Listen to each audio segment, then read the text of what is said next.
गौतम बुद्ध के बताए वे तरीके जिनसे मन को समझना आसान होगा और हम उस पर कंट्रोल करने का प्रयास कर सकेंगे। कहते हैं कि मन इतना चंचल होता है कि यदि वह नियंत्रण में न रहे तो व्यक्ति अशांत महसूस करने लगता है।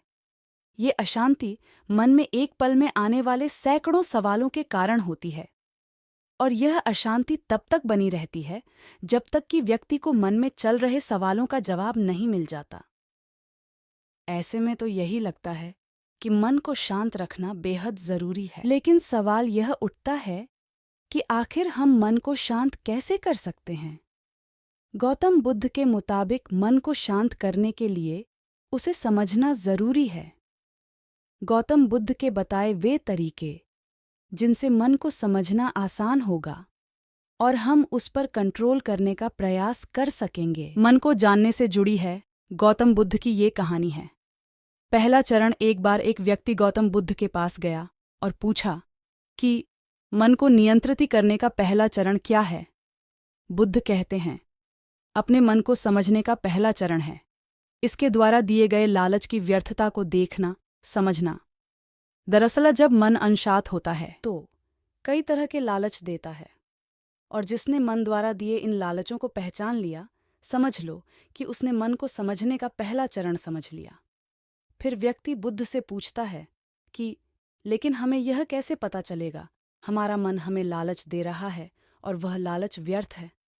इसका जवाब देते हुए बुद्ध कहते हैं, अनुभव से। मनुष्य मन के लालच से जिस कार्य को अतिपूर्वक करता है उसमें उसे हानि ही होती है और हानि के बाद ही उसे अनुभव होता है। जैसे जिसने वास्तव में यह देख लिया कि नशा करना केवल दुख है, वह नशा मुक्त होना शुरू कर देगा। वहीं जिसने जान लिया कि ईर्ष्या से खुद का नाश होता है, वह ईर्ष्या से मुक्त हो जाएगा। मन को समझने का यही पहला चरण है। मन को जानने का दूसरा चरण व्यक्ति बुद्ध से पूछता है। यदि व्यक्ति पहले चरण से यह जान जाता है कि वह मन द्वारा दिए लालचों के कारण दुखी है, तो फिर दूसरा चरण क्या है। बुद्ध कहते हैं, खोज पर निकलना। दूसरे चरण के लिए ऐसे व्यक्ति की खोज पर निकलना होगा जो पहले ही अपने मन को जानकर इससे मुक्त हो चुका है। दरअसल ऐसा ही व्यक्ति तुम्हारा मार्गदर्शन कर पाएगा। मन को जानने का तीसरा चरण। व्यक्ति कहता है कि लेकिन ऐसे व्यक्ति की पहचान कैसे होगी। बुद्ध कहते हैं, यही तीसरा चरण है। सुनना ही अपने मन को समझने का तीसरा चरण है। व्यक्ति कहता है, क्या इसे देखकर पता नहीं किया जा सकता। बुद्ध कहते हैं, देखने में कोई व्यक्ति बहुत शांत और अच्छा लग सकता है, लेकिन उसके मन के भीतर क्या है यह उसके शब्दों से ही पता चल सकता है। लेकिन किसी की बातों पर तब तक विश्वास नहीं करना चाहिए जब तक कि वह तुम्हारे विवेक की कसौटी पर खरा न उतरे। मन को जानने का चौथा चरण। गौतम बुद्ध कहते हैं कि कर्म ही मन को समझने का चौथा चरण है।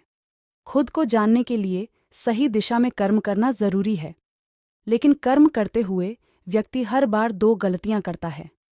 पहली गलती यह कि शुरुआत ही नहीं करना और दूसरी गलती यह कि पूरा रास्ता तय न करना। इन दोनों ही गलतियों के पीछे हमारा मन होता है। व्यक्ति अपने कर्म को पूरा इसलिए नहीं कर पाता क्योंकि वह सोचता है कि मैं कल से शुरुआत करूंगा तो कोई यह सोचता है कि मैं असफल हो जाऊंगा। इन गलतियों का मुख्य कारण है जागरूकता की कमी। इसके बिना मन व्यक्ति को सही दिशा में चलने ही नहीं देता। मन को जानने का पांचवां चरण। गौतम बुद्ध कहते हैं कि मन को जानने और समझने का पांचवां चरण है जागरूकता। इसीलिए हर कार्य को जागरूकता के साथ करें। बिना जागरूकता के साथ किया गया कार्य या फिर जिया गया क्षण मृत्यु के समान है। व्यक्ति बुद्ध से पूछता है, अपने जागरूकता के स्तर को कैसे बढ़ाया जा सकता है। बुद्ध ने जवाब दिया, ध्यान से। मन को जानने का छठा और अंतिम चरण ध्यान ही मन को जानने, समझने और नियंत्रित करने का अंतिम चरण है। यानी ध्यान ही वह नाव है जिस पर बैठ मन रूपी नदी को पार किया जा सकता है। जिस व्यक्ति ने इन शुरुआती 5 चरणों से मन को जान लिया, उसने अपन मन को जीत लिया, उस पर काबू पा लिया।